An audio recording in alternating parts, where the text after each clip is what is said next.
Les immigrants sans papier peuvent facilement être victimes de trafic d'humains. Ici, des dizaines de personnes cherchent à saisir de l'air pour respirer alors qu'elles sortent rapidement d'un conteneur de fret pratiquement sans air, exploité par une organisation de trafic de migrants. Les femmes migrantes voyageant seules sont souvent vulnérables aux enlèvements par des organisations de trafic sexuel. Dans un refuge pour migrants à Nogales, au Mexique, nous avons rencontré un groupe qui a été expulsé de l'État américain de l'Arizona la nuit précédente. La plupart ont tenté d'entrer aux États-Unis avec l'aide de trafiquants de migrants. Le directeur du refuge, Juan Lurero, est un avocat qui a hérité de cette organisation humanitaire à but non lucratif de son père. Elle fonctionne depuis 40 ans.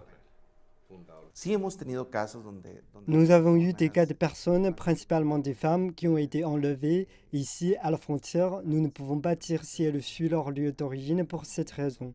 Mais elles disent vouloir entrer aux États-Unis pour se protéger de groupes criminels de trafic d'êtres humains.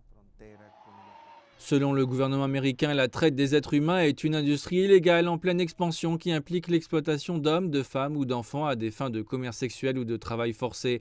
Les lois américaines sur l'immigration prévoient des protections pour les migrants qui ont été victimes de trafiquants d'êtres humains, mais peu de migrants connaissent les droits que leur confèrent ces lois. Les avocats spécialisés dans l'immigration de ce cabinet de Tucson travaillent avec des migrants qui ont été victimes de trafiquants d'êtres humains.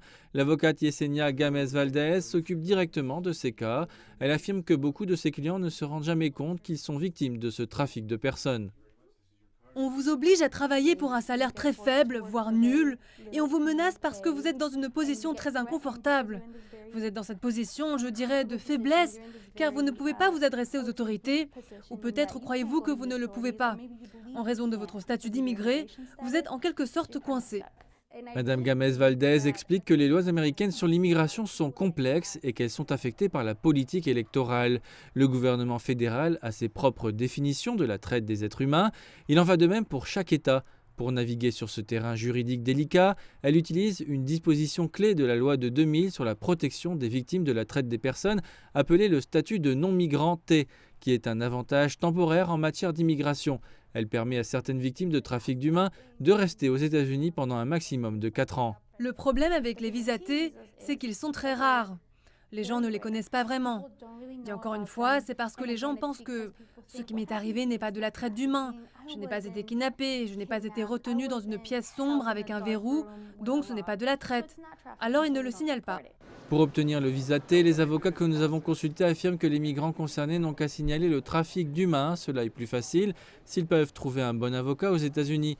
Une fois qu'ils ont fait la demande d'un visa T, la procédure prend au moins 2 ans.